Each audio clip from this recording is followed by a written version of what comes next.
me indique, pues, Sí, en versión ¿tú digital. tienes PDF? Sí, yo lo tengo en Word ahí. Exacto.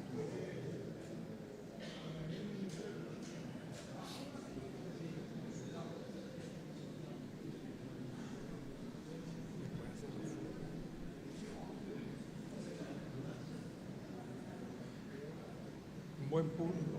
Sí. Buen público. Presento. Muy buenas tardes.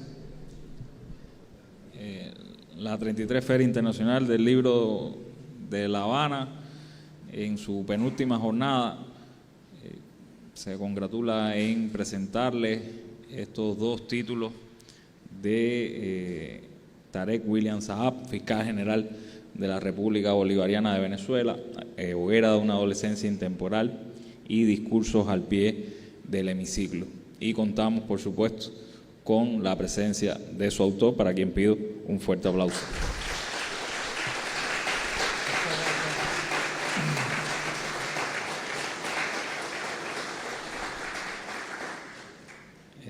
Bueno, están con nosotros en el público Fernando González, héroe de la República, presidente del Instituto Cubano de Amistad con los Pueblos.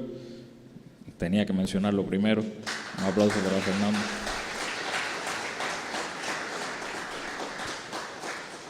Yamil Ojeda, fiscal general de la República.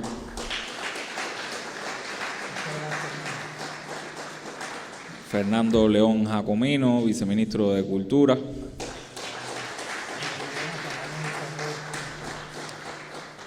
Juan Rodríguez Cabrera, presidente del Instituto Cubano del Libro y presidente del comité organizador de la Feria Internacional del Libro. Y yo estoy seguro de que me acordaba del nombre de nuestro excelentísimo embajador de Venezuela en Cuba. Un aplauso para él también.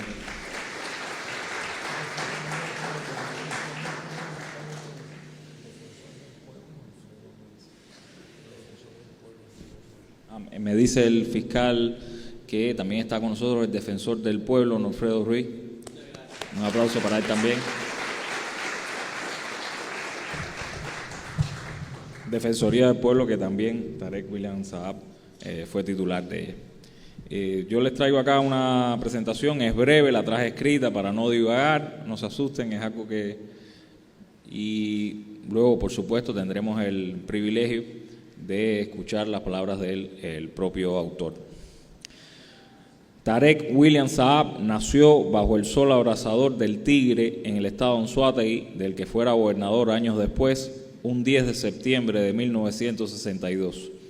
Hijo del poeta y periodista William Saab, creció entre versos y discursos, heredando una sensibilidad literaria que, con los años, se entrelazó con su fervor político. Su identidad, tejida entre raíces libanesas, la tierra venezolana y el ideario revolucionario, se convirtió en el sustrato de una obra intelectual que se mueve con destreza entre la denuncia social y la búsqueda de la belleza en lo cotidiano, entre el compromiso con la justicia y la tenaz lucha contra el olvido y la muerte. Como Harry Haller, el personaje de Hermann Hesse que protagoniza El lobo estepario, un millar de piezas aparentemente inconexas integran la poliédrica personalidad de Tarek William Saab. Y, no obstante, hay una palabra que es su signo vital: coherencia. En los dos libros que hoy presentamos, ese signo trasluce y gravita sobre cada letra impresa, tanto en el conjunto de pequeños ensayos y reflexiones que conforman esa hoguera de una adolescencia intemporal, como en los discursos al pie del hemiciclo. Y es que el poeta nunca deja de ser poeta, ni cuando escribe de torturas o de burgueses, de guarimbas o de lucha contra privilegios espurios. Siguiendo la tradición de otros intelectuales revolucionarios como Guillén, Miguel Hernández, Roque Dalton, Tarek William Saab se expresa con lirismo y objetividad sobre el mundo que asume y pretende transformar, con la sana ambición de todo rebelde con causa. Jurista de formación, graduado en la Universidad Santa María de Caracas, participó en movimientos políticos de izquierda durante los años 80 y a la par iba escribiendo poemas que se convertían en manifiestos paralelos, pero que tendían a converger con su praxis política. Sus versos desde entonces y hasta siempre están cargados de imágenes sobre la injusticia, la resistencia y la memoria de los pueblos. En Alfatá escribe: volveremos a ser amantes bajo el sol de Acapulco o a la orilla de una barricada incendiada en la Franja de Gaza. No hay tensión entre el hombre que vive entre tribunales y literatura, en tanto su palabra escrita enlaza como puente su pensamiento y su acción. Como autor ha explorado géneros que van desde la poesía hasta el ensayo. En Los ríos de la ira, de 1987, su ópera prima, despliega un lenguaje visceral donde confluyen el desarraigo y la rebeldía, casi anticipando su futuro rol en la política venezolana, en la senda luminosa de la revolución bolivariana. Y cómo pasar por alto, años después, su libro Los niños del infortunio, publicado en Cuba en 2006 y fruto de un encuentro previo con Fidel. Porque hay que ratificar aquí que Tarek William Saab es un hombre de Chávez y de Bolívar, pero también es un hombre de Fidel y de Martí.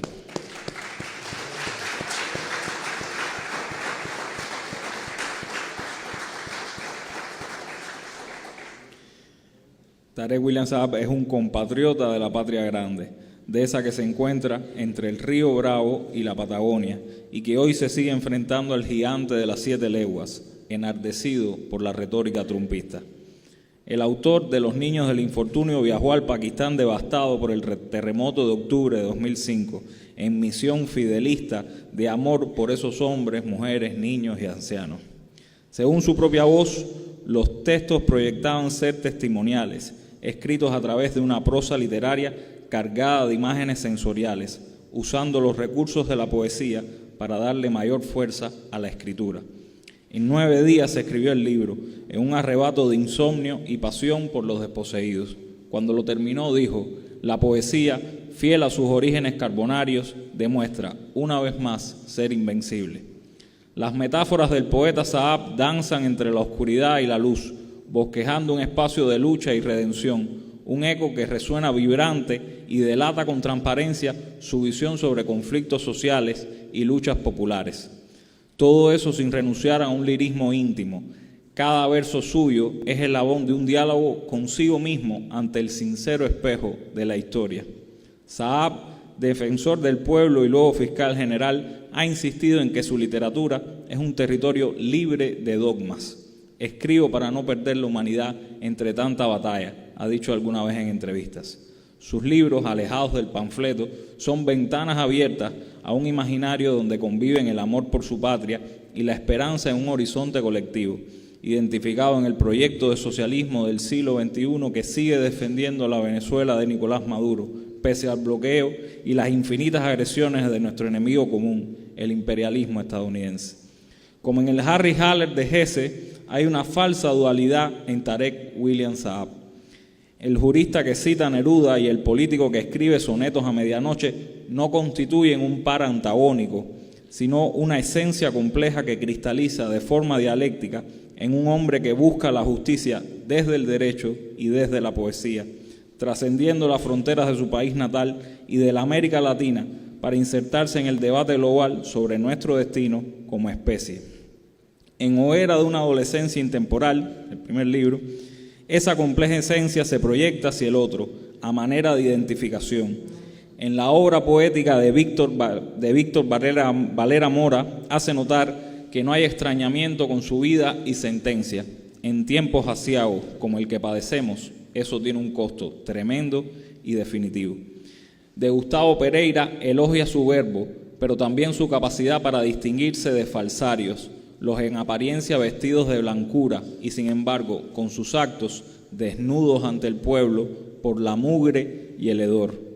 De Juan Liscano destaca su elegante poesía y el legado imperecedero de sus investigaciones sobre el folclore nacional, pero también la huella de sus polémicas posiciones ideológicas y políticas, marcadas estas de una honda autenticidad y de un compromiso consigo mismo, fiel al combate, a la confrontación abierta de sus verdades y creencias.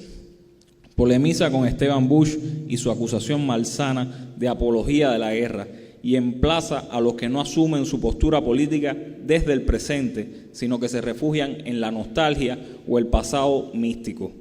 Y nos dice: molesta que existen hombres que actúen conforme piensan y estén dispuestos a correr los riesgos que ello implica, más si esas ideas son expresadas públicamente. Convencido de las fuerzas creadoras del pueblo, nos indica: inventamos o erramos. Vibra en el poeta la creación heroica de Mariátegui, opuesta al calco, el espíritu martiano y bolivariano contra cualquier tipo de colonialismo. No extraña que cite a Simón Rodríguez cuando afirmó: la América no debe imitar servilmente, sino ser original. Según el autor, a Eduardo Sifontes debe la visión doble y luminosa de encarar la vida desde la perspectiva de poeta y militante revolucionario. Y a Javier Heraud y Roque Dalton, poetas mártires, debe buena parte de su inspiración lírica y política. Tarek William Saab habla en este variopinto conjunto de ensayos y reflexiones sobre poesía y poetas de sus admirados colegas, y habla también de sí mismo indirectamente. En sus palabras, la poesía es un mecanismo de secretas resonancias que otorga al iniciado oportunidades únicas para reconocerse en no pocos hallazgos. A Tarek, la poesía y sus poetas predilectos le permiten hallarse en aquellos a los que rinde homenaje en su cruzada contra la muerte y el olvido. Resuena su impronta en la inspiración evocada. Cuenta también este título con 2 entrevistas interesantísimas a Juan Goytisolo y a Edward Alcarrat, donde la evocación se convierte en diálogo y se evidencia la sagacidad del autor. Envidia despierta, además, el anexo fotográfico con el que cuenta el libro. Mención especial, a mi egoísta juicio, para los retratos con Fidel y Chávez, seres de leyenda, y la foto con Benedetti, uno de mis poetas más admirados y que se puede leer y disfrutar en las páginas que firma Tarek William Saab. En el otro libro, En discursos al pie del hemiciclo, que es una segunda parte, una compilación de discursos entre 2014 y 2021, Tarek es más político, más orador, más estadista, pero no deja de ser poeta e intelectual ni por un segundo. Así lo ratifica el prólogo escrito por Raúl Casal. Las circunstancias hacen y muestran de qué material están hechos los hombres y las mujeres. El 11 y 12 de abril de 2002, la derecha fascista se enfrentó a la dignidad de un pueblo que no claudica a sus ideales, y ahí estaba Tarek William Saab, firme como sus palabras escritas hecha poesía. Es por ello que Chávez no titubeó en llamarlo el poeta de la revolución. Sus discursos políticos forman parte de su corpus literario, que al igual que su poesía, no es cuestión de palabras, sino de un compromiso con la vida forjado con sueños y anhelos para construir un mundo con dignidad. Fin de la cita. El libro es un compendio no solo de los discursos del autor, sino también de transcripciones de varias sesiones parlamentarias, ordinarias y extraordinarias, en las que intervienen a veces otras personas apoyando o a veces en enconado debate. Siendo defensor del pueblo y luego fiscal general de la República, brilló como polemista y sus discursos ilustran su sagacidad política. Como fiscal vale destacar que sus discursos dan fe de épocas de recrudecimiento de las agresiones contra Venezuela por parte de Estados Unidos y sus lacayos europeos. Recordando a Martí, Tarek William Saab es implacable y fiero, como todos los hombres tiernos que aman la justicia. Y así vemos su verbo lírico puesto en guardia contra los criminales de las guarimbas, contra las expresiones marginales de una sociedad capitalista enferma que se niega a desaparecer, en palabras del proloísta Casal, actual viceministro de Fomento para la Economía Cultural de la República Bolivariana de Venezuela. Y también vemos esa coherencia de la que hablábamos al principio, esa búsqueda incesante de justicia sin remilgos ni doble estándar. Lo dice en un discurso cuando acusan a los chavistas de encubrir violaciones de derechos humanos. Agente del Estado que mancille, y estoy citando un discurso, agente del Estado que mancille su uniforme y le viole los derechos humanos a gente del pueblo, no quedará jamás en la impunidad, habrá justicia. También denuncia con rigor flagelos autoinmunes, como el de la corrupción. ¿Qué hubiese ocurrido si en medio de todo esto que el pueblo ha enfrentado con dignidad y hay una conciencia nacional, más allá de la ideología y las diferencias políticas de enfrentar eso de manera soberana, si le agregamos este cáncer de la corrupción haciendo metástasis de forma maligna en todo el cuerpo social venezolano? Pudiera concluir que hemos actuado en equipo todos, quirúrgicamente, para cortar de raíz ese flagelo que no debe volver nunca más a la historia republicana de Venezuela. Como dice el también poeta William Alfaro, es importante que los pueblos conozcan a sus poetas, porque ellos trabajan con la sensibilidad y son observadores y redactores de su tiempo. La poesía debe ser testimonio de esa época, de ese tiempo. Sin dudas hay que conocer a Tarek William Saab, porque es un observador y redactor de su tiempo, un testimoniante, pero no se ha limitado a ello. Es un protagonista del proceso de cambio de ese tiempo que le ha tocado. Un hombre que ha hecho de la poesía no solo instrumento para capturar instantes, sino para conquistar mentes y corazones, para el animismo de lo inerte, como diría Lezama. La lectura de estos dos libros y de la obra intelectual de Tarek William Saab en sentido general nos confirma que, sin lugar a dudas, Platón se equivocó con los poetas. No solo pueden ser dignos de confianza, sino que pueden participar en la creación de la verdad, en la guía revolucionaria de los pueblos. Platón no quiso a los poetas en su república, pero nosotros sí que necesitamos a poetas militantes, a políticos intelectuales como Tarek William Saab para salvar a nuestras dolorosas repúblicas americanas. Muchas gracias.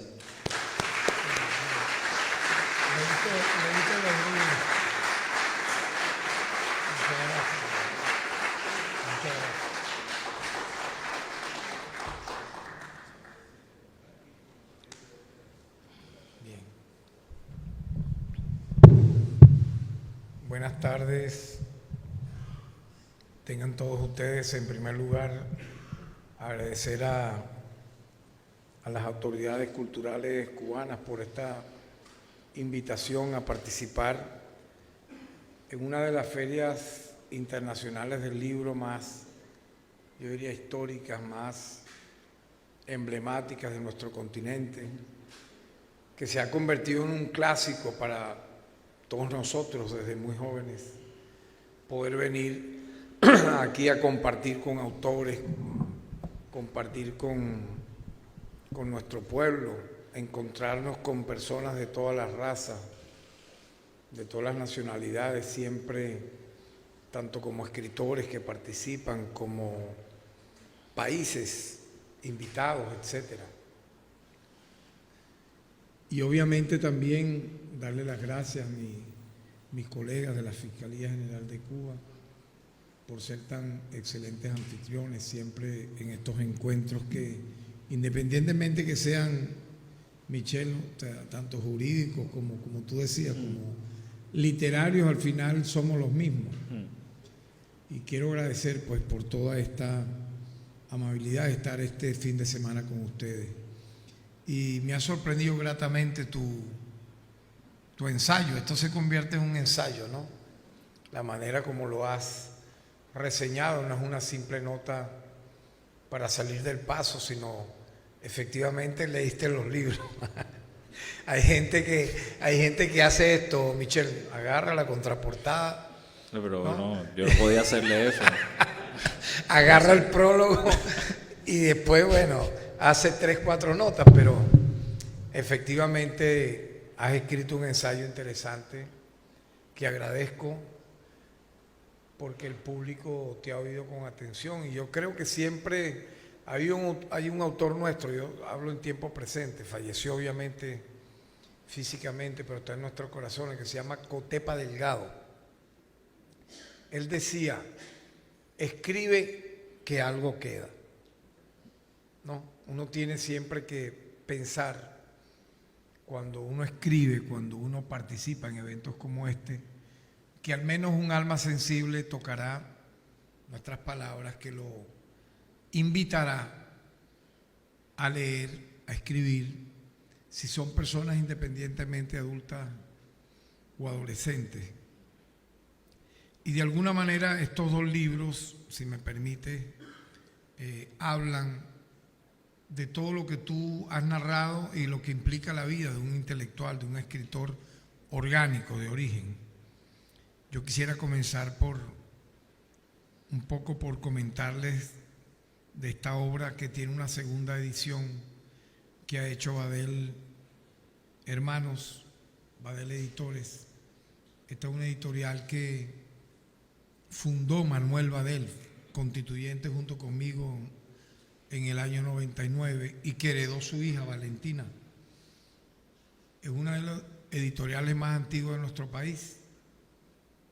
Recientemente fue homenajeada en la Feria del Libro de Venezuela al cumplir 50 años.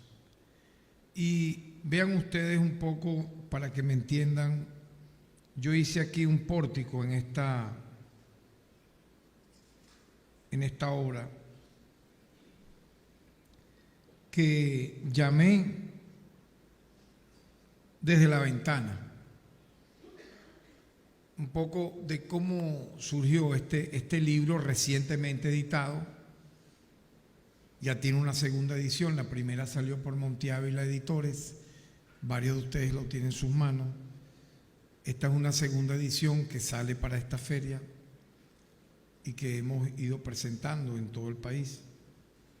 Yo decía en octubre del año 2022, cuando preparé un poco este libro para la Feria del Libro de Venezuela, que antes era en noviembre, todos los noviembre, ahora pasó a estar en julio, la pasamos para julio. Este año será en julio del 2025. Yo decía,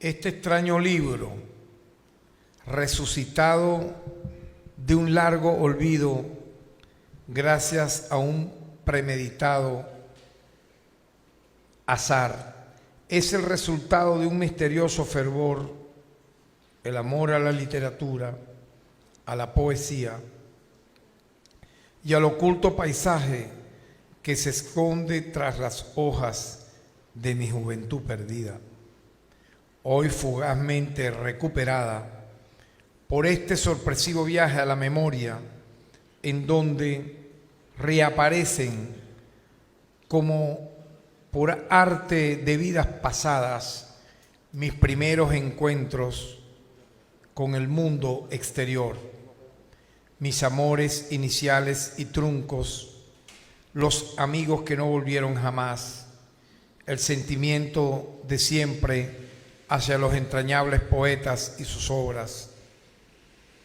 la vuelta a casa, el hogar y la hermosa familia expuesta a los senderos infinitos del alma. Todo eso y mucho más se remonta lejos, parecido a una hipnosis que nos hace revivir una y otra vez escenas insuperables de una existencia única e irrepetible y tal vez asombrosa si ubicamos su origen en las calles solitarias de una comarca borrada de los mapas hace más de medio siglo, cuando supimos ya trepar los árboles del viento y conquistar los cielos del canto. Agradezco a dos mujeres insoslayables el hallazgo de este cofre cedido al lector. Francis, nuestra eterna novia de juventud, y Alia, mi siempre leal y venerada madre. Gracias a la primera por haber ordenado en una carpeta desde finales de los años 80 hasta el año 2010 todas estas notas, artículos, crónicas y ensayos, algunos de ellos publicados en diarios de la época, otros mecanografiados sin haber visto nunca la luz. Y a la segunda, por haber rescatado de una caja grande, sobreviviente durante largos años de mudanzas, precipicios y azares, aquella rota y melancólica carpeta, hoy vuelta a nacer en forma de libro para no ser olvidada jamás desde el otro lado de la cerca por cada uno de ustedes. Larga vida. Un poco es lo que yo quise explicar de cómo, Michelle, yo literalmente reconstruí, subtitulé este libro, compacté donde dentro de esa carpeta que mi mamá recupera de una caja de cartón donde había cualquier cantidad de recortes,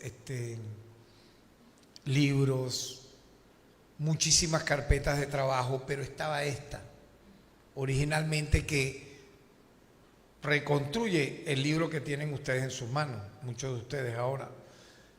¿Qué es lo maravilloso de este libro, según lo que yo considero en primera persona? Es mi aporte a la literatura venezolana. Aquí yo hago de ensayista literario al estudiar la obra de íconos como Víctor Valera Mora, autor de Amanecí de Bala, uno de los poetas venezolanos para mí más influyentes en los últimos 50 años. La poesía también de otro autor similar en su obra a Víctor Valera Mora, Gustavo Pereira. Hago también un ensayo sobre la obra de Luis Alberto Crespo, de Julio Valderrey, un poeta previo a mi generación que siguió ese camino de la poesía comprometida, pero con una lírica tremenda, porque yo decía, cuando publico mi primer libro que se llama Los ríos de la ira, que no había que llegar al panfleto para poder hacer el arte de la poesía que pudiera tener un mensaje o un contenido social, tal como lo hizo Roque Dalton, mártir, fusilado por un renegado traidor, Joaquín Villalobos, que podrá estar viviendo físicamente, pero tiene la muerte moral de haber matado a Roque Dalton, quien, por cierto, vivió en Cuba, se ganó el premio Casa de las Américas y por su compromiso con su patria, El Salvador, se fue a militar en el Ejército Revolucionario del Pueblo, y en una mala hora, si mal no recuerdo, en el mes de mayo de 1974, teniendo él poco tiempo de estar en la guerrilla salvadoreña, este sujeto del inframundo conocido como Joaquín Villalobos, que apenas tenía 20 y tantos años, lidera contra Roque Dalton un juicio sumario y lo fusilan. Imagínense ustedes, el poeta más importante de Centroamérica en aquel momento y uno de los más importantes de América Latina, ni siquiera tenía 40 años. Sin duda, para mí, Joaquín Villalobos, dentro de la guerrilla salvadoreña, era un infiltrado. Yo le eché esa historia, le conté esa historia a Fidel. Él la escuchó con mucha atención. Cuando yo le iba diciendo a Fidel el por qué los centros de diagnósticos integrales, CDI, las salas de rehabilitación integral, los centros de alta tecnología que estábamos construyendo, siendo yo gobernador de Anzoátegui, en Anzoátegui tenían los nombres de muchos mártires. Por ejemplo, el centro de alta tecnología más grande del sur de Anzoátegui le colocamos el nombre de Ernesto Che Guevara. Casi todos los centros de diagnósticos integrales tenían nombres de jóvenes héroes venezolanos caídos, masacrados en la época de la lucha contra la insurgencia, como Rita Valdivia, Eduardo Sifontes. Incluso hay CDI con el nombre de Víctor Valera Mora, José Martí, obviamente también de mártires como Roque Dalton. Yo le comentaba entonces, cuando hablaba de ello, la historia de Roque Dalton asesinado por Joaquín Villalobos, y Fidel se impactó mucho y me decía que ese Joaquín Villalobos había venido incluso siendo jefe luego. Joaquín Villalobos se convierte en uno de los jefes del Farabundo Martí de Liberación Nacional. Había venido a Cuba varias veces y él tomó nota mentalmente porque Fidel era así, ¿no? Él no es que escribió nada, él tomó nota de ello, y mi mayor sorpresa fue cuando él escribe un libro, hermoso por cierto, ojalá pudiera ser reeditado, ya que eres tú un editor. Pues Michelle es abogado, editor, pero no tengo tanta faceta como usted. Escritor. La Paz en Colombia se llama. Sí. No sé si lo has leído. Sí, sí. Yo recomiendo que ustedes lo lean. En el prólogo, a mí me sorprendió. Él me llama, eso, si mal no recuerdo, fue en el año... Mal no recuerdo, no, fue en el 2008. Me llama en noviembre del 2008 y me dice que un emisario me va a entregar un libro y una carta. El libro era La Paz en Colombia y una carta, digamos, escrita a mano, que eso es lo interesante de este libro, está aquí, ¿no? La carta está aquí, donde Fidel hace testimonio de cuando yo le he hecho esa historia, le cuento la historia de cómo fue asesinado Roque Dalton, y él la reconstruye en el prólogo del libro La Paz en Colombia. Él dice que un día el gobernador de Anzoátegui, que yo todavía era gobernador, le había comentado la historia del traidor Joaquín Villalobos, que luego se convierte, adivinen en qué, luego de la paz que se firma en El Salvador, pero es para que ustedes vean la ignominia, en la infame, yo diría, basurero de la historia en que quedan estos sujetos, ¿no? ¿Dónde está Joaquín Villalobos ahorita, asesino de Roque Dalton? ¿Y dónde está Roque Dalton? Él allí concluía en que yo le comenté que este señor se convirtió en el asesor luego del golpe contra Hugo Chávez del año 2002, que el fascismo tomó un pico súper alto. Joaquín Villalobos se convirtió en asesor de la Mesa de Unidad Democrática, que era la plataforma de la extrema derecha más criminal de Venezuela, y se convirtió literalmente en un agente ya público y notorio de todos los partidos de extrema derecha del continente para hablar en contra de la izquierda, cosa que no debiera sorprendernos con el antecedente que mencionó de haber sido él el propulsor del asesinato de Roque Dalton. Tanto es así que cuando se firma la paz en El Salvador, este señor Joaquín Villalobos lo becan para estudiar en una universidad de los Estados Unidos.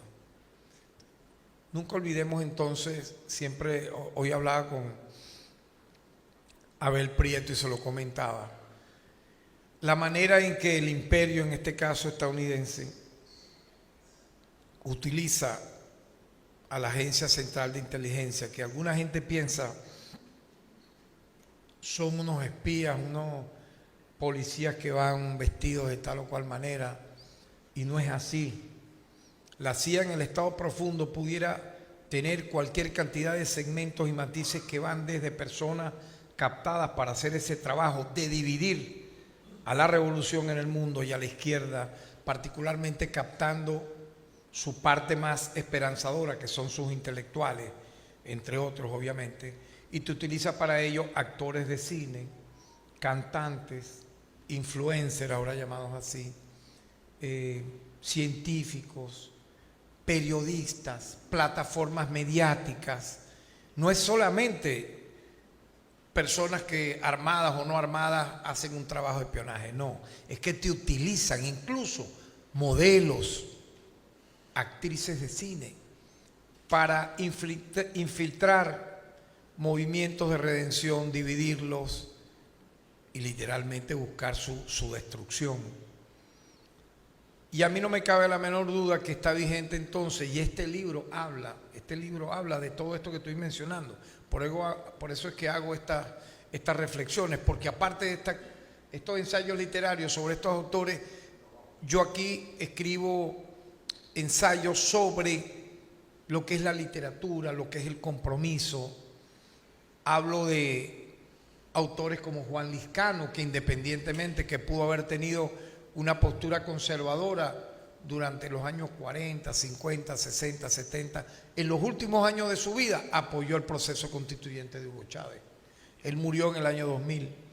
Fue uno de los principales promotores del folclore venezolano.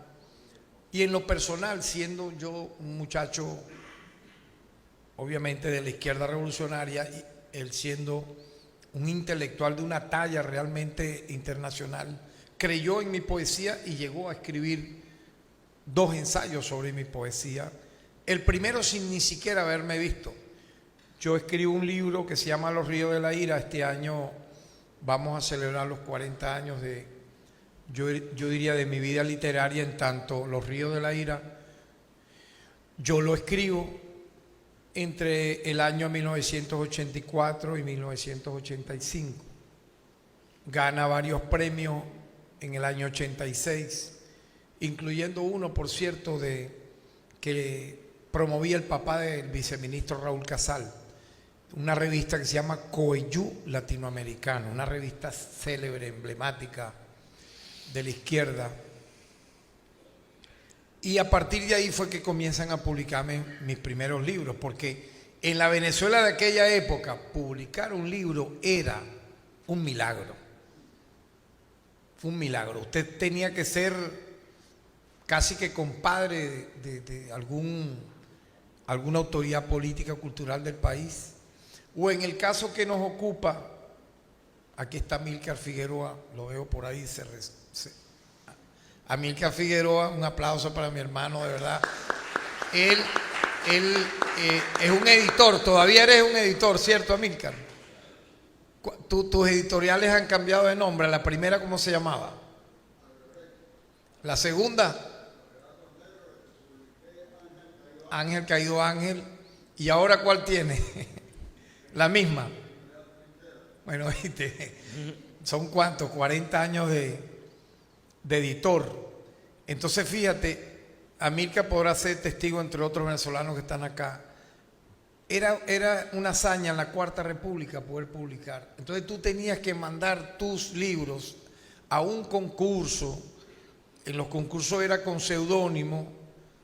Y entonces los jurados, por ejemplo, el seudónimo de fulano de tal, que era casi siempre al que le iban a dar el premio, ya sabían que el seudónimo era Pedro de los Palotes. Entonces, bueno, era un milagro colearse en medio de eso y poder ganar un premio, porque el premio era publicarte el libro. La mención no era que te iban a dar plata, sino, oye, pero publicarte el libro era un milagro. Y así fue que yo pude publicar, y de eso yo hablo en este libro, Hoguera de una adolescencia intemporal. Pude publicar Los ríos de la ira, que tiene un prólogo de Gustavo Pereira. Ahorita vamos a reeditar la segunda edición 40 años después, con un segundo prólogo de Gustavo Pereira para conmemorar. Ahí no hay ni una coma quitada, el libro intacto, como tiene que ser una obra reimpresa, ¿no? Y voy a publicar un nuevo libro inédito que se llama Un tren viaja al cielo de la medianoche. Pero fíjense, luego publiqué El hacha de los santos, que se gana el premio de la Universidad Central de Venezuela. Por eso entonces me publican el libro. Y luego publico Príncipe de lluvia y duelo, estoy hablando ya del año 92, que se ganó el premio Casa Ramos Sucre, que era un certamen muy reconocido en la época, que tiene el prólogo ese de Luis Alberto Crespo.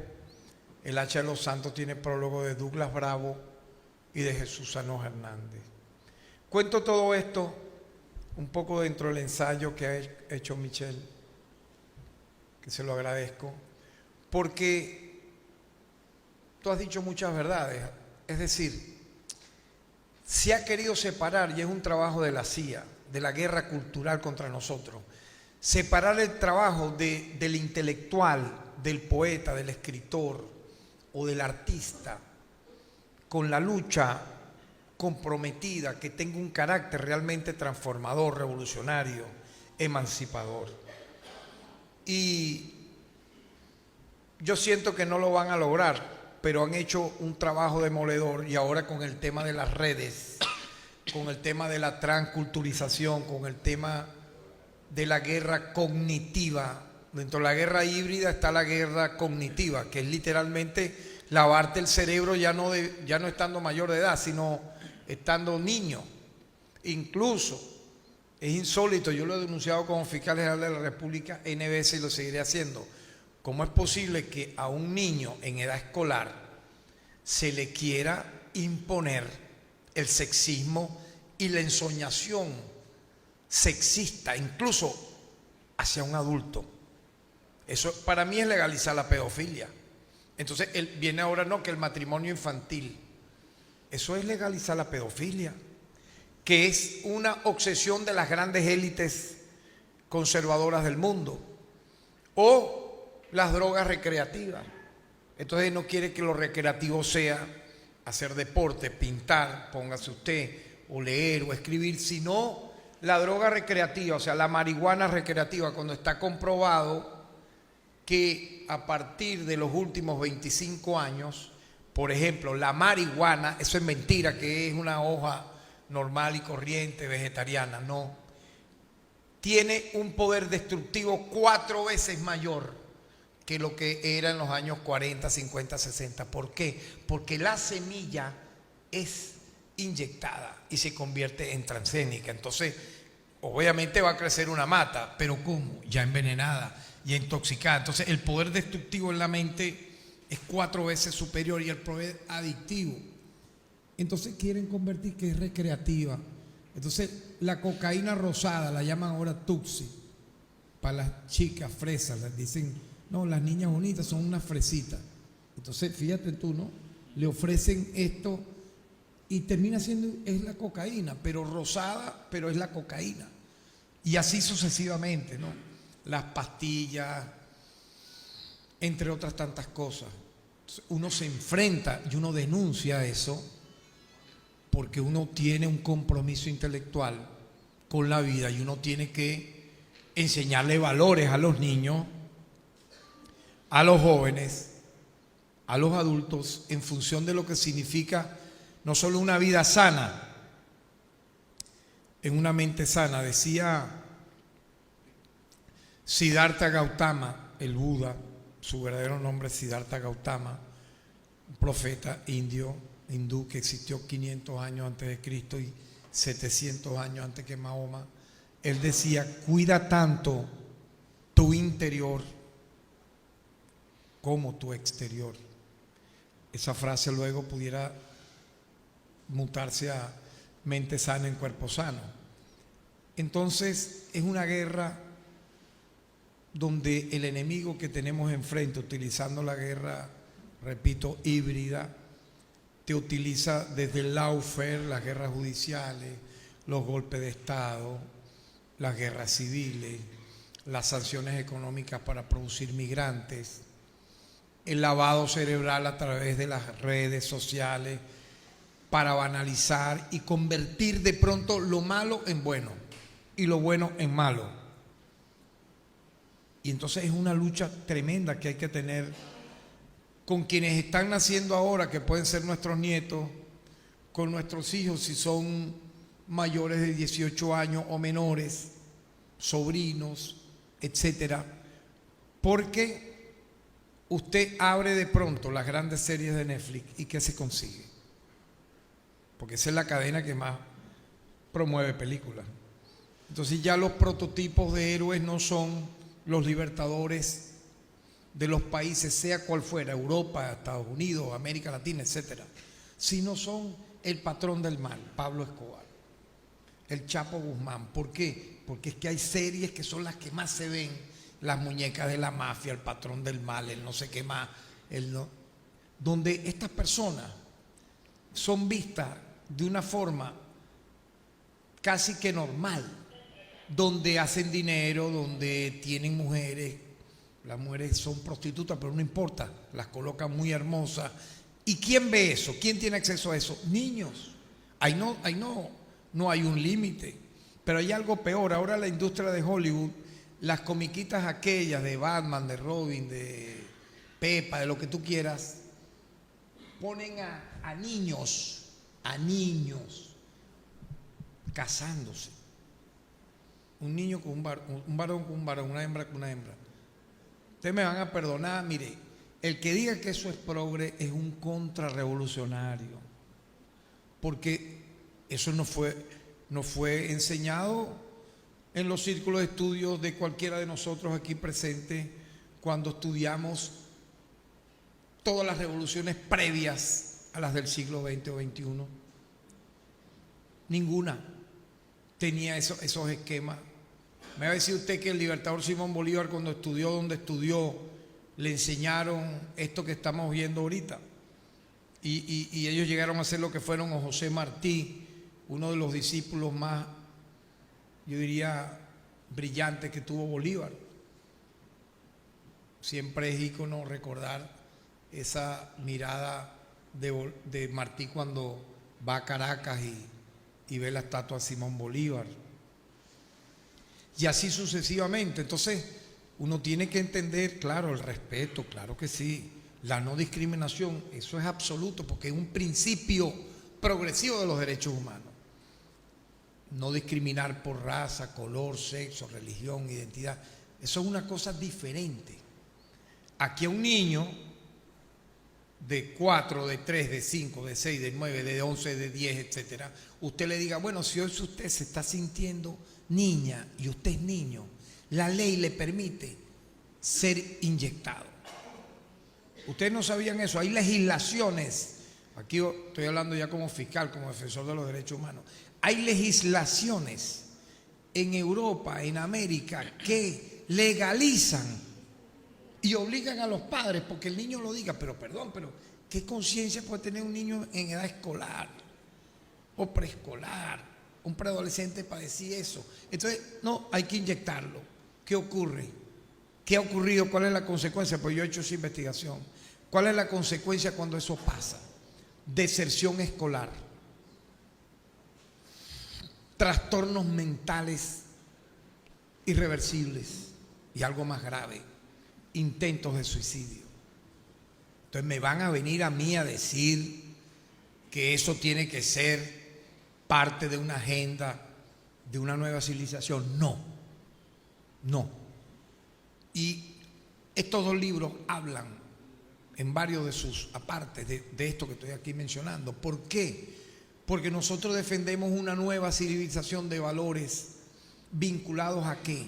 A la ética, a la moral revolucionaria, al arte, a la cultura. Ya el arte y la cultura se convierten en algo subversivo, en contra de estas personas. ¿Por qué? Pues si usted se va a los filósofos, si usted se va a los estoicos, si usted se va a Heráclito, a Marco Aurelio, a Epicteto, para hablar de los estoicos, si usted se va a las profecías de Cristo, de Mahoma o de Buda, si usted se va a los libertadores de todas nuestras patrias, en cualquiera de los continentes, usted va a conseguir, más allá de que puedan tener un contenido ideológico diferente, usted va a conseguir la ética, el valor de la decencia, de la superación, de la redención.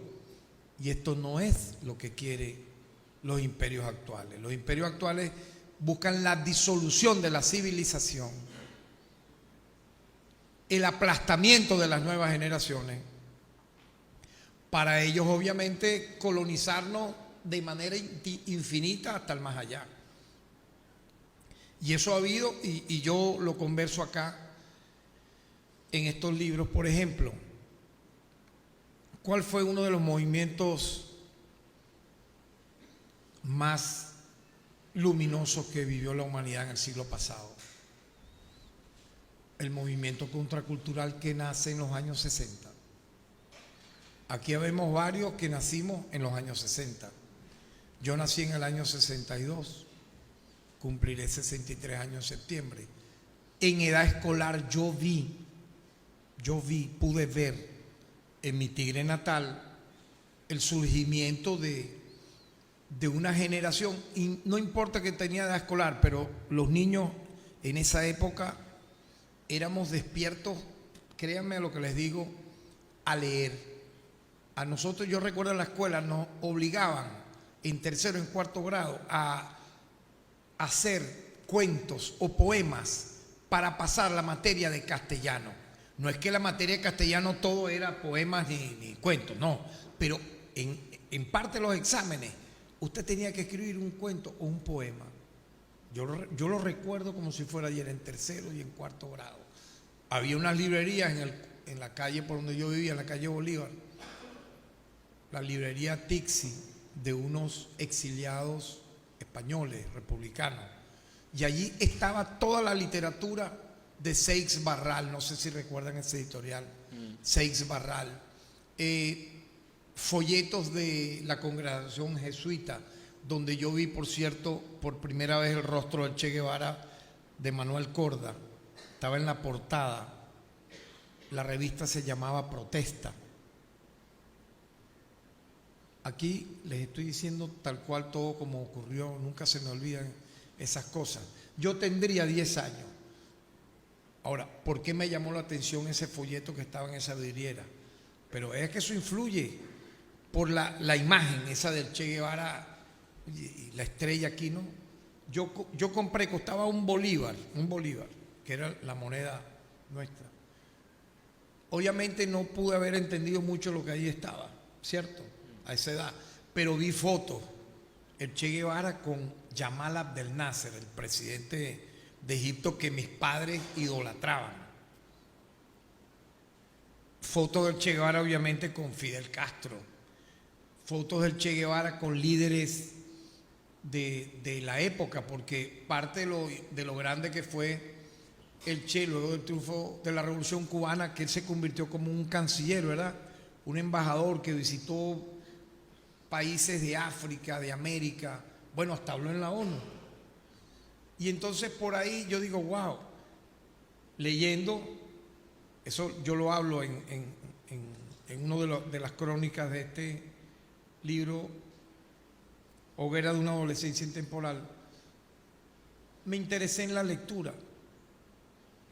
Vean eso, ¿no? En un pueblo que pudiera decirse olvidado, pero era una ciudad petrolera, que nace a raíz del boom petrolero. Y entonces tenía buenas librerías, tenía ventas de discos, tenía cuestiones vinculadas al arte, un centro, una casa de la cultura increíble.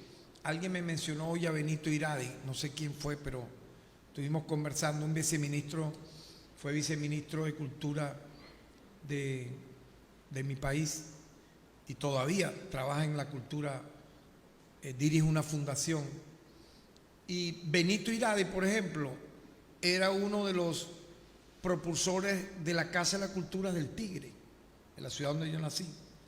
Y yo siendo niño lo veía a él y a varios pintores. Después me di cuenta que eran Hugo Newton, Eduardo Latouche. Me llamaba la atención, ¿por qué? Porque todos tenían unas melenas, unas barbas, andaban en sandalias de cuero sin medias, o sea, eran unos hippies, pues. Y yo curiosamente los seguía, nunca me imaginé que iba a ser amigo de ellos, con el tiempo fui amigo de ellos, ¿no? Pero, ¿cómo llego yo a la trova cubana? ¿Cómo yo llego a Silvio Rodríguez? En esos años que te estoy mencionando, teniendo 13 años, ¿por qué? Era la música que en los años 70, junto con Ali Primera, se oía underground, o sea, contraculturalmente, pero se oía y se replicaba. Entonces, ¿qué hizo el imperio con esa generación de los años 60? ¿Cómo creen ustedes que la infiltró? Y eso está comprobado, el FBI la infiltró. ¿La inundó de qué? De droga. Primero con marihuana y luego con LSD. ¿Por qué? Porque el movimiento hippie, el movimiento contracultural, puso en jaque en algún momento el establishment de los Estados Unidos luego de los años 30, 40, 50, que fueron de conservadurismo bestial. Se rebelaron contra la guerra de Vietnam. El solo hecho de llamar a la paz ya era un problema para los Estados Unidos. Y obviamente cuando nace el movimiento hippie no nace con el tema de las drogas, para nada. Nace como un movimiento en defensa del medio ambiente, del amor, de la cultura de la paz, de la convivencia, de la amistad. Bueno, y luego, como surge, como saben hacer estas personas, midieron todo eso y la réplica se dio en el Mayo francés. Igualmente, Éric el Rojo terminó sirviéndole a la extrema derecha estadounidense e imperial. Por esto que estoy aquí mencionando. Entonces no es fácil en una época como esta, lo que decía Michel, ser un poeta comprometido, un intelectual, y a la vez ser un militante revolucionario, y a la vez ser un hombre de Estado que dentro de tu trabajo, en este caso, me ha tocado responsabilidades de parlamentario, constituyente, gobernador de Anzoátegui, un estado petrolero de una estrategia tan grande, porque es donde están las reservas de petróleo más grandes del mundo, en la faja petrolífera del Orinoco. Por cierto, Fidel Castro estuvo en Anzoátegui, siendo yo gobernador, porque en Anzoátegui se fundó Petrocaribe. Y entre los presidentes que estuvieron, aparte de Chávez y Fidel, estuvo Leonel Fernández, que era presidente de la República Dominicana. Y entonces, calculen ustedes cuál debería ser el compromiso de quienes estamos en estas lides. Vamos a dividir lo que es la lucha política revolucionaria siendo intelectuales de este trabajo, ¿no? Es lo que ha querido el imperio. No sé si me explico, ha querido como que no, si usted es un intelectual, yo recuerdo, mira, tú no puedes aceptar un cargo, y menos si es de una revolución. Entonces, aquellos que elogiaban la poesía de Tarek William Saab, que aparte de los libros que menciono, Los ríos de la ira, El hacha de los santos, Príncipe vivo de duelo, el libro que me publicó Amílcar, Ángel caído ángel, luego Cielo a media asta. Esos fueron 5 libros antes del triunfo de Hugo Chávez. Bueno, el poeta revolucionario, la revelación, era yo, ¿no?, en los años 80 y 90, cuando aparezco con Chávez como abogado de Chávez. Bueno, no importa, es abogado de así nos llamaban, esos son unos loquitos. Pues yo no conocí a Chávez en el Palacio de Miraflores, yo conocí a Chávez en el cuartel San Carlos, y lo conozco a través de la poesía, porque aparte de llevarle mis libros, le llevé un poema dedicado al 4 de febrero que se llama Maíz Santa, y aparece en el libro El hacha de los santos, que vamos a reeditar el año que viene. Este año será reeditado Los ríos de la ira, y es una elegía a esa rebelión que yo escribí ese mismo 4 de febrero. Y ustedes me dirán, oye, pero ¿y cómo tú pudiste entrar al cuartel San Carlos si ahí no entraba nadie? Ok, yo entré la primera vez acompañado de un diputado de la causa R.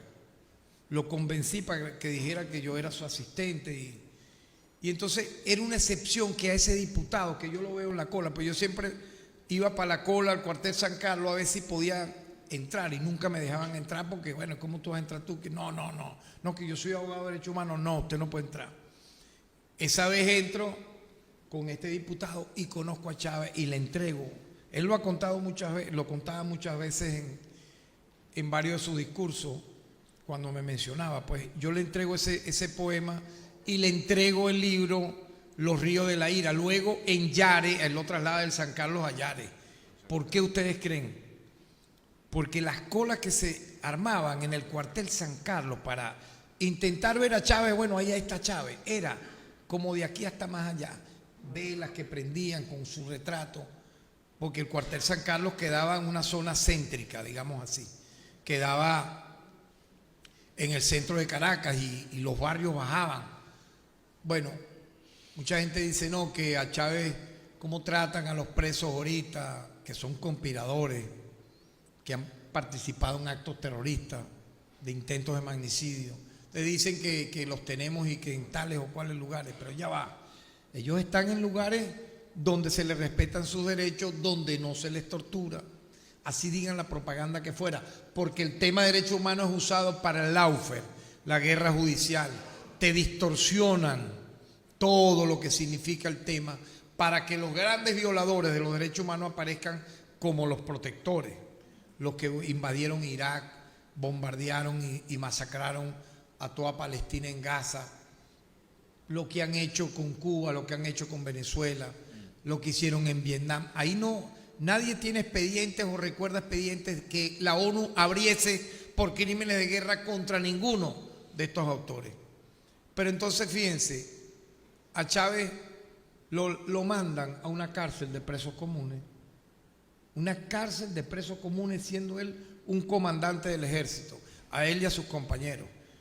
El lugar se llamaba, existe aún pero está remodelado, la cárcel de Yare.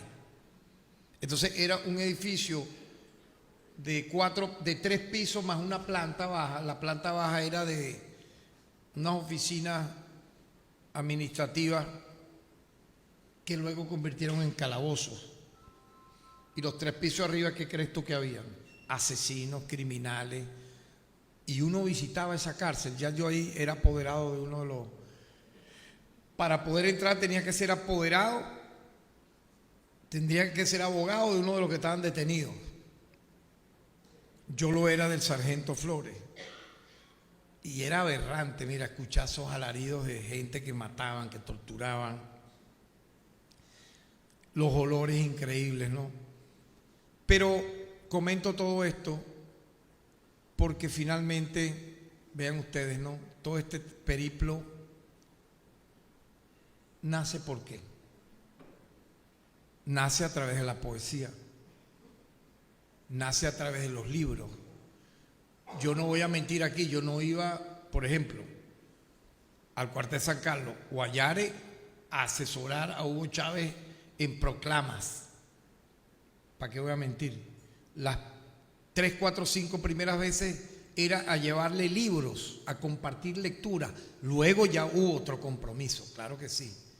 Yo militaba en Tercer Camino de Douglas Bravo y me incorporé al MBR 200, pero como abogado defensor de los derechos humanos. Y entonces, bueno, la historia más reciente se conoce. Hugo Chávez sale por un indulto que le da Rafael Caldera. En tanto Rafael Caldera da un discurso en el Congreso luego de la rebelión del 4 de febrero, casi que apoyando a Chávez. La gente lo interpretó así, porque atacó. Él, con el olfato que tenía oportunista, no condenó la rebelión como tal, como sí lo hizo el Partido de Acción Democrática en el poder, a través de David Morales Bello, quien dijo: muerte a los golpistas. Eso fue, lo hundió para toda la vida y a todos los adecos. En cambio, Caldera da un discurso mucho más, yo diría, inteligente, literalmente excusando que hubo esa rebelión, porque bueno, la democracia no mataba de hambre al pueblo, no le daba oportunidades, y recibió una ovación de todo lo que estaban allí. Y obviamente Caldera, que hasta ese momento era una persona que no estaba en la política, comenzó a hacer nada más y nada menos que su campaña para la reelección presidencial y ganó. 2 años después gana la presidencia y obviamente entre sus primeras acciones fue: bueno, voy a indultar a los militares del 4 de febrero y del 27 de noviembre. Ahora, nadie se imaginó el fenómeno que iba a surgir con Hugo Chávez como jefe de la Revolución Venezolana y como líder que, a pesar de las trampas que le hicieron, porque acuérdense que aquella época el voto era manual. Yo estoy seguro que a Hugo Chávez le robaron centenares de miles de votos. A mí no me cabe la menor duda, porque antes era acta mata voto. El acta la cambiaban, pero era tal el aluvión de votos que recibió que fue electo. Luego vino el proceso constituyente, se aprueba la Constitución del 99, luego él se reelige en el 2000, en el 2006, en el 2012, y bueno, viene toda esta historia de hermandad con Cuba que nos unirá para siempre, obviamente. Yo pido un aplauso para Chávez, para Fidel, para todo lo que han creado, porque esto está aquí, en estos discursos que ya no son de literatura poética, sino son discursos, la segunda parte de mi discurso ante la Asamblea Nacional del año 2014 al 2021, ya como defensor del pueblo.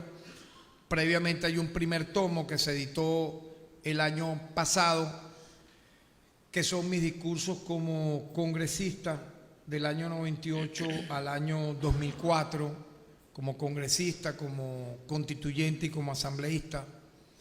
Porque yo pienso que uno tiene que recuperar la memoria. Esto ha sido también un milagro. ¿Cómo recuperar? Esto no estaba escrito como esto.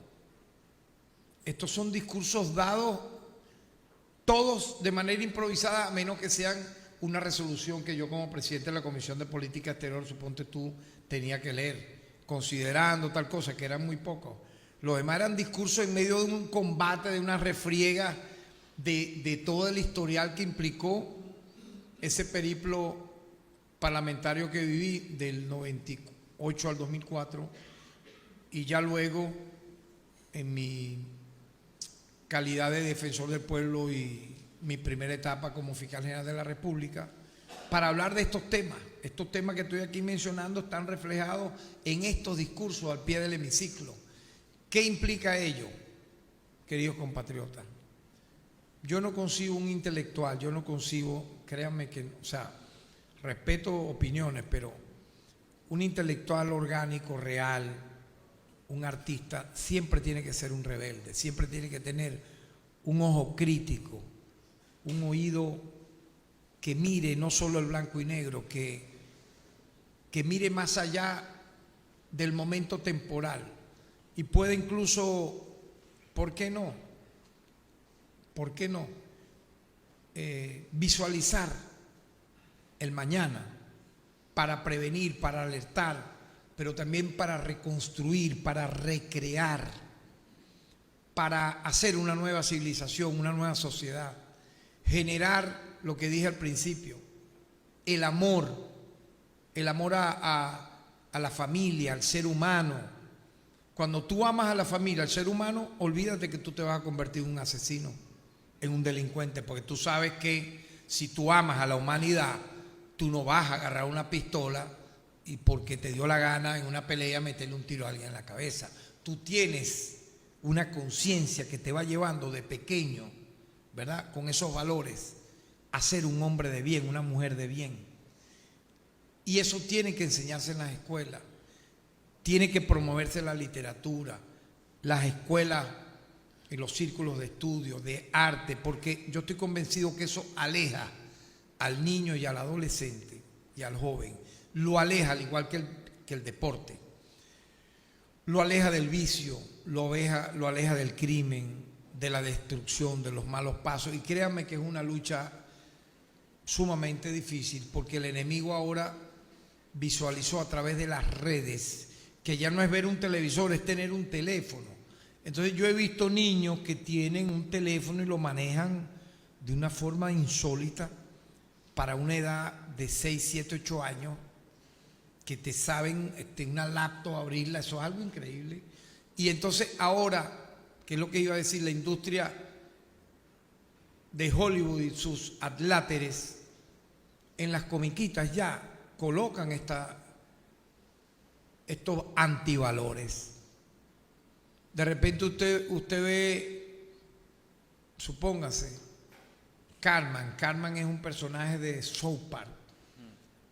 Me dicen que este personaje ahora salen como que fumando, hay una toalla, no sé cómo se llama el nombre, y estoy hablando de South Park porque eso es súper, hiper conocido. Claro, ya ha perdido el formato que tuvo en su momento, pero allá había una toalla, imagínense, una toalla que hablaba y vivía drogada. Entonces, ay, qué simpática era la toalla, pero la toalla fumaba marihuana y vivía drogada, tenía ojo. Entonces de repente el profesor que daba la clase era un transexual. Pregúntame de qué año te estoy hablando.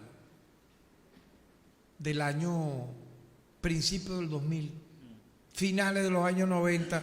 Bueno, yo no sé si tira todavía esa serie, pero si existe ese nefasta, no sé qué no habrá ahí.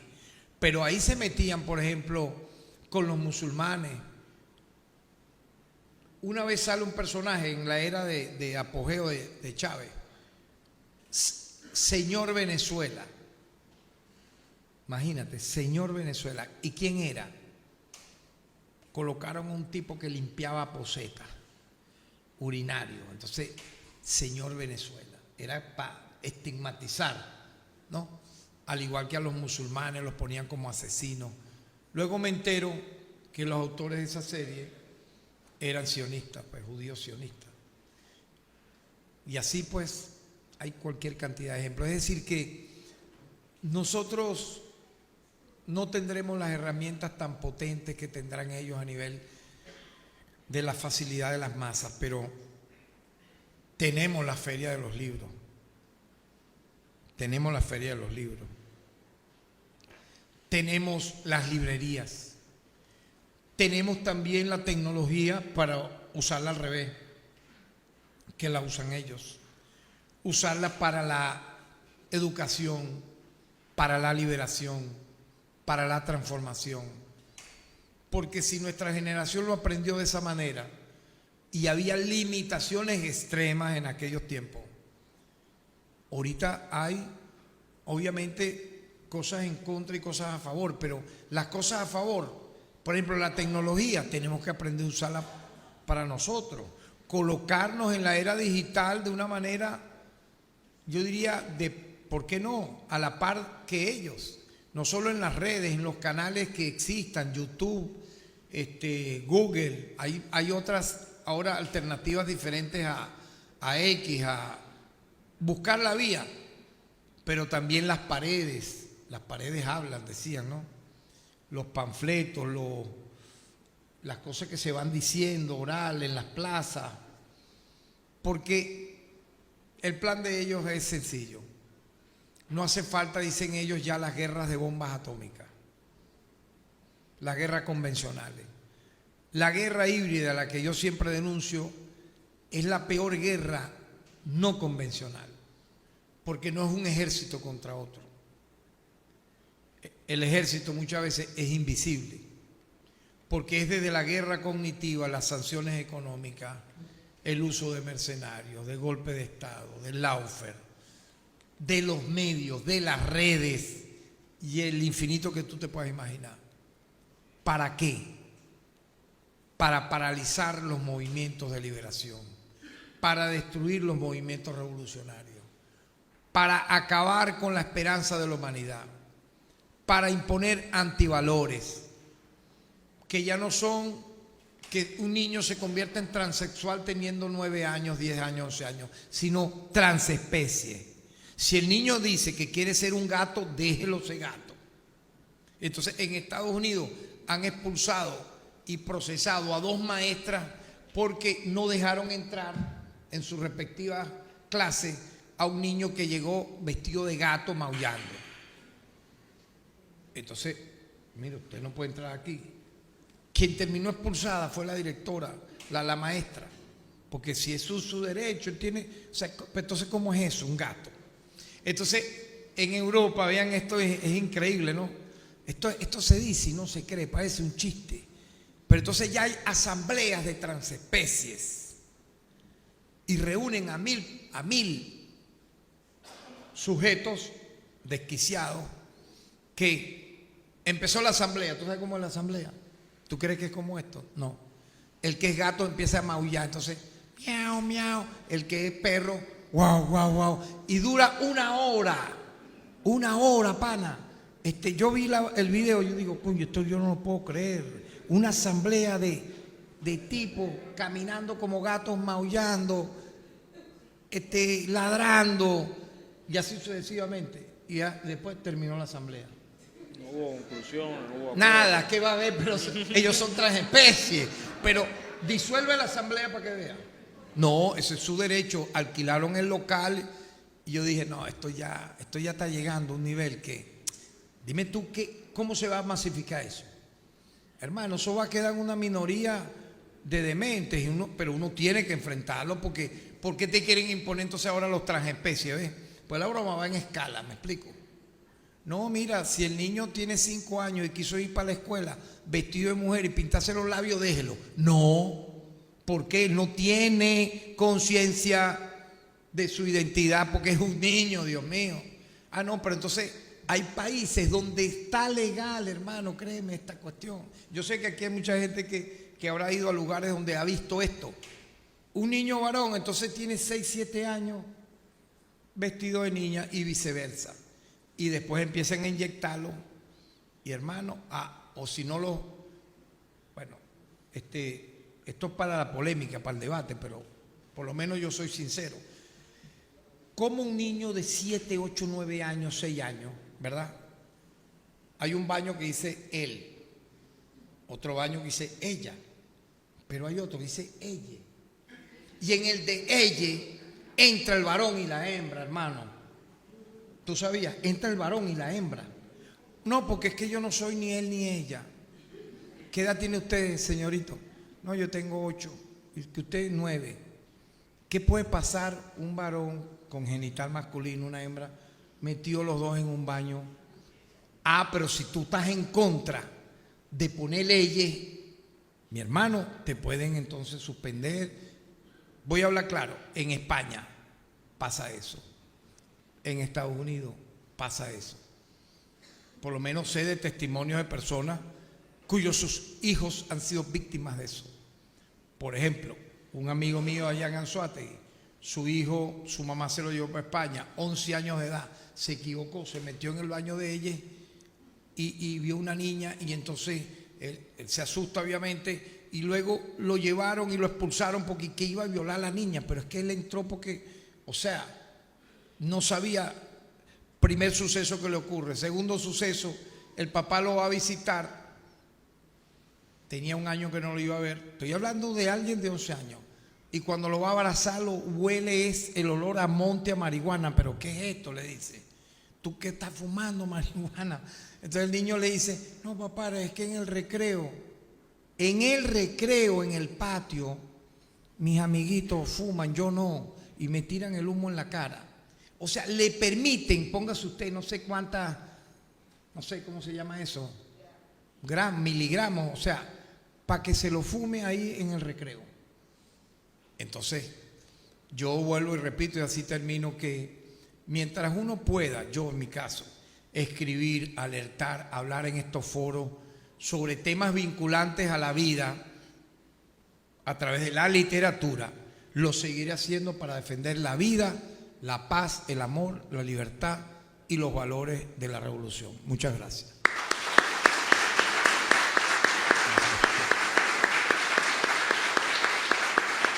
Muchas gracias.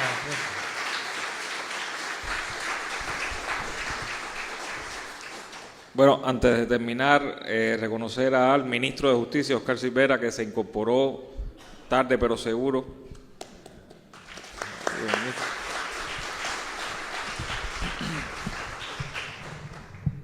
Bueno, gracias por supuesto al fiscal general de la República Bolivariana de Venezuela, Tarek. Bueno, yo me asusté.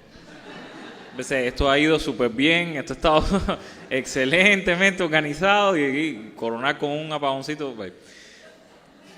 Voy de nuevo.